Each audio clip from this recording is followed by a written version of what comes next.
If something ends with doxy, like DOXY, is it docs? Yeah, like documents. No, but like, no, like Orthodox. DOCX. Yeah, DOCX. Yeah. No, DOXY. DOXY. DOXY. Yeah, like if a word ends with doxy, is it pronounced dox? Like dox. Orthodox. Well, that's with an X, but That's what I said, with an X. you just said Y. I know, but is it pronounced like, is the Y silent? Orthodoxy. That's what the name of the chapter is. That's why I asked. I thought it was like a file or document. No, I was talking about just a word. So we're back with the continuation of the series. We're going to do chapters 5. Before we do the recap, we should put some warnings. This is a Yishin friendly channel, so if you don't like that, you can just leave. Alright, okay. There's going to be cussing because it's both of our faults, and plus the content actually does have cussing. And in future chapters, it will be 18+. I will put a warning before each every video if it's 18+. If you guys are younger of age, I will hope that you don't watch it. If you haven't noticed, this is like a pro-LGBTQ community, and we actually support that. So if you don't like that, again, go see another video. And with that, let's get started. So with the recap of chapters 1 through 4, Lan-chan went back in time to save Wei-wuxian. Now he's helping the Wens, and he renounced his sect. Right. Yes. No one would see that coming, of course. Right. And we're just going to start with chapter 5, Orthodoxy. This is right after Lan-chan goes back into the cave, and Wei-wuxian follows him, and he's like, why the hell did you do that? He's like, because I did it for you. I want to stay here with you. And Wei-wuxian's like, you just lost freaking everything. Right. Lan-chan freaking whipped for Wei-wuxian. He's so whipped. You know what he says? What? He says, not everything.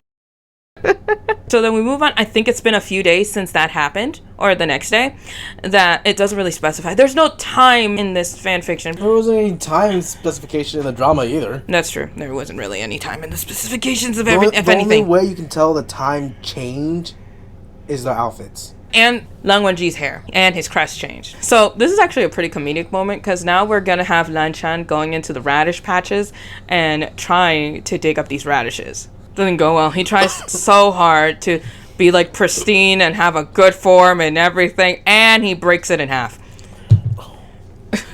And everybody's watching, and they're like, and what exactly did they even teach him to do growing up?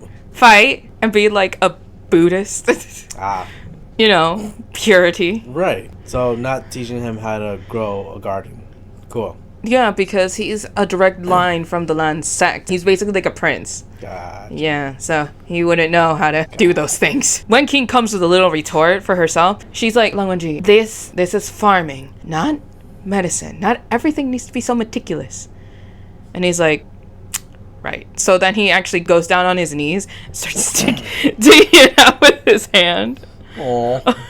And I'm just like, oh, his well-polished fingernails. Not well-polished. Not anymore. No. When he gets up, as he's cleaning himself, he's literally using his robes, his Lan sect robes, to clean himself.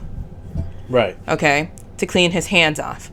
And right when he's cleaning, he realizes, oh snap, I'm gonna bump into my token. He's not wearing the token. He gave it back, the passage token. Right. He thought the passage token was still on him. Right. And then he realizes it's not there anymore. And it feels like something's missing. Aww. He realizes if that's not there, then he slowly touches his forehead. And his headband's not there either.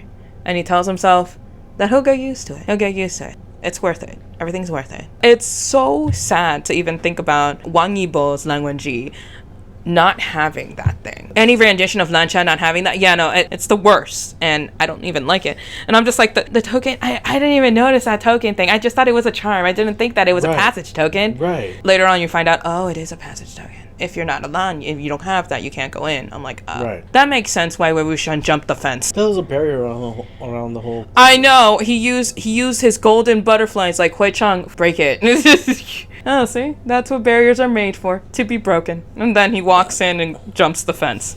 Don't they get in trouble because he did that? Yes. No, of course. He gets caught by Lan Wangji. So now, lunchtime comes around. Now they got some radish green tops because they gotta do something with the tops because, well, Lan Wangji almost broke them all. They're eating the tops with tiny little radishes that just grew, so they're baby radishes, and it goes with their fish. Now, in the previous chapters, I didn't mention this, but Wei Wuxian really hated bland fish, to the point that it was like a really big segment in like, I think chapter 3 or 4.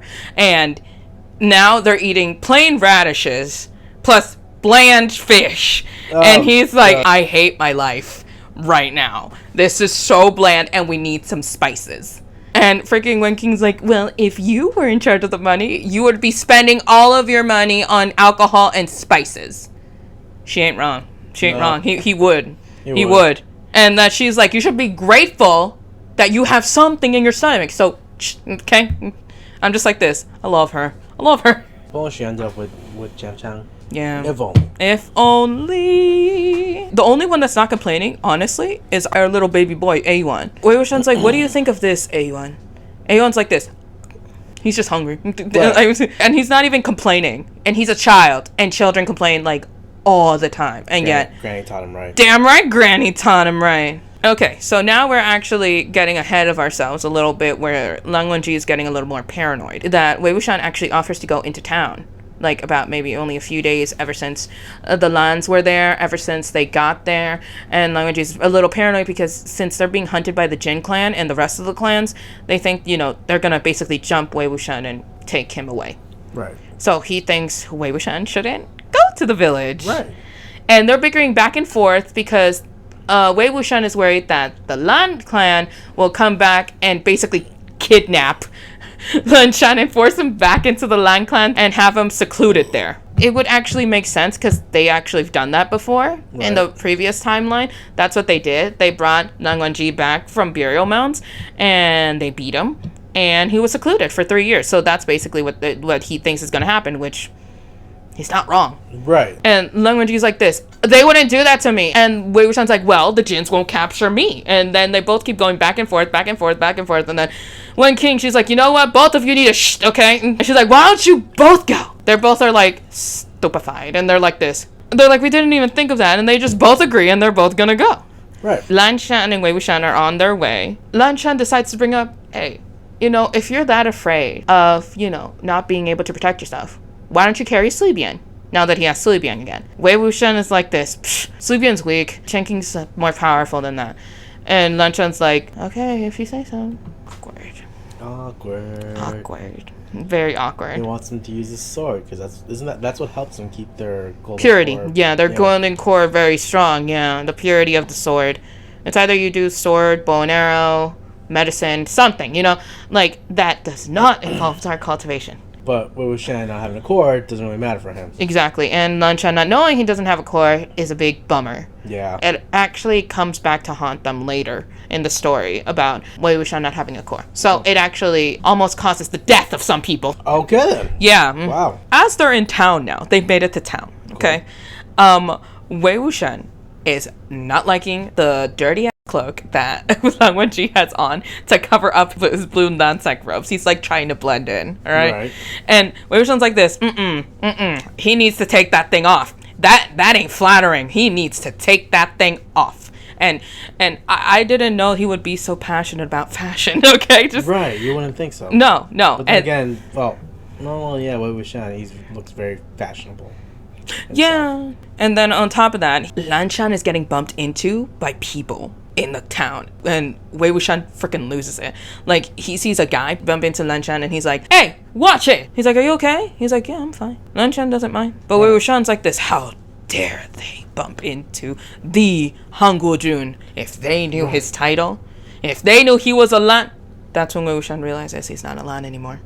He's not Zewu-jun anymore. His title was revoked. And then that's what he just decides to. So what is his name? I spoke it's his. Not Lan Shan anymore. No, it is Lan Shan. Hey, that's his birth name. Lan Shan, Lan Wangji. It's courtesy name.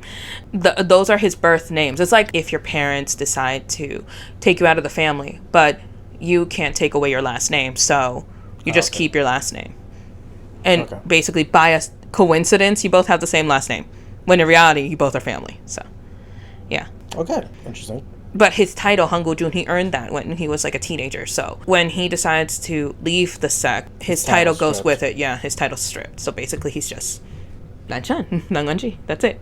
Damn. But Wen King still calls him Zewu-jun. But he's used to it because people, when they're very formal to him, they call him Hangoju. Right. He doesn't really do anything. So at some point, as they're walking, Lanshan, he sees the toy stall.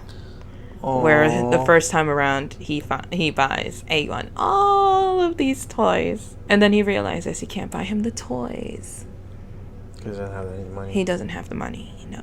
Wei Wuxian sees that he's looking at them, and he's like, man, I wish we could get that kid something. And Lang Wenji's like, mm-hmm. But he's like, what can we do? We can't really afford it right now. He's like, yeah. So Wei Wuxian just turns around, walks away from the stall. Lang Wenji looks at it a bit, and then walks away. Yeah. Aww. Yeah. But of course, Lang Wenji has to stop by the post office since they're in town. They're buying groceries. They bought everything that they needed, and he stops by in town to see if Mie Mie wrote him back. And she does explain that she will be his ally. So he got an ally now. You do like Mian. True, but like a friend. Yeah. And she actually says that she owes Wei Wuxian her life because of what was going to happen when they were with the Wens. Yeah. Because of Wen Chao. Yeah, so she decides to be on their side because of that. Right. And if he hears anything, to give word to her if her clan is in danger. It's a win-win in both places. Although Lanshan being in contact with Mie Mie does still come back to haunt him in the future chapters too. For not in a bad way, more of a jealousy way. Okay. So while they're in town, they're about to do a little pit stop somewhere. But before anything, Lanshan gets out of the post office. Wei Wuxian asks, hey, did you get a letter from your brother? That's his cover. Because he doesn't want him to know that he's in contact with Mie Mie. Right. And he's like, no. But it takes a while from Gusu to Yanling. So, yeah, we just have to wait. And he's like, okay. He's like, but I do want to get more paper, if that's okay with you. He's like, of course it's okay. We can go get more paper. Wait, but why do you need more paper? He's like, to write letters to my brother. He's like, you don't need to say more. You can get your paper. He already sacrificed a lot. He's like, you are so allowed to contact your brother. Right. Doesn't matter. So when they get back into camp, see, this is when Wen King rubbed me the wrong way. They needed to get more fabric because it was about to get wintertime. So you stay warm. Yeah, okay. And they bought the cheapest thing. Wei Wuxian makes a joke. It's like, it was the cheapest thing we can find other than rice bags. I'm just like, shh, that is low quality. It was close to rice bag quality back in the day. And I'm just like this. Well, at least it's still cotton, I guess. It's still cotton. I'm hoping it's still cotton. And then she sees Lang Wenji going to his cot, which is basically his desk, where he sleeps on, but he also writes on it too because it's a rock. Puts down some stacks of paper and has a little rock as a paperweight on it. And then Wen King goes up to that little part and she does this. She's like, you guys bought paper? And Lanshan's like, say, we didn't ask for permission for Wen King since he's in charge of the finances for paper. Right. We just bought the paper. Right. And Wei Wuxian's like, hey, leave him alone. He's allowed to have paper. She's like, why? Why do we need paper? So that way he can write letters. Why would he need... Oh, my apologies. You're right. You have every right to have paper. Shut her up. Wei Wuxian's like, here, put this paper with yours, okay? And he's like, I apologize. He's like, don't apologize for anything. You're allowed to have paper. It's your money. Right. It's your money. We're using literally your money. You're allowed to buy paper. Here, have the paper. So that way I don't use it for talismans by accident. Right. And so, yeah, that's... Because he would. Yeah, by accident, yes, he would. I remember, like, in Chapter 3, I think Chapter 3 and Chapter 4, Wei Wuxian had to figure out that whole cloud problem. Yeah. So they figured it out. He actually got a talisman that he shoots up in the air that actually causes the clouds to move away to allow some sunlight in so that way they can grow the radishes. Right. So now he's literally fighting the weather because it's starting to rain. Oh, good. And she's like shooting talisman after talisman after talisman. And he's like this. The rain is getting worse. Wen King's like, you know what? Just come back inside. What's the point of fighting with rain? Plus, it'll do the plants good. So he decides to come back inside. And in the process, Lang Wenji sees that the weather is getting a little bit dicey. Like, shower with thunder and lightning. And he remembers that when A1 was little, when he was Sishui in the other timeline, he was afraid of thunderstorms. Aww. So he's like looking for him to see where he's at, but he can't see him because they're in the cave and everybody else is in the Grand Hall. He kind of hopes that Granny's there with him to calm him down, and he also has to tell himself not to call A1 Sishui, that A1 is just A1, and that's it. Just don't mix up the two. As much as he wants to. As much as he wants to. But he's not your baby boy anymore. No. He's not a lion. No.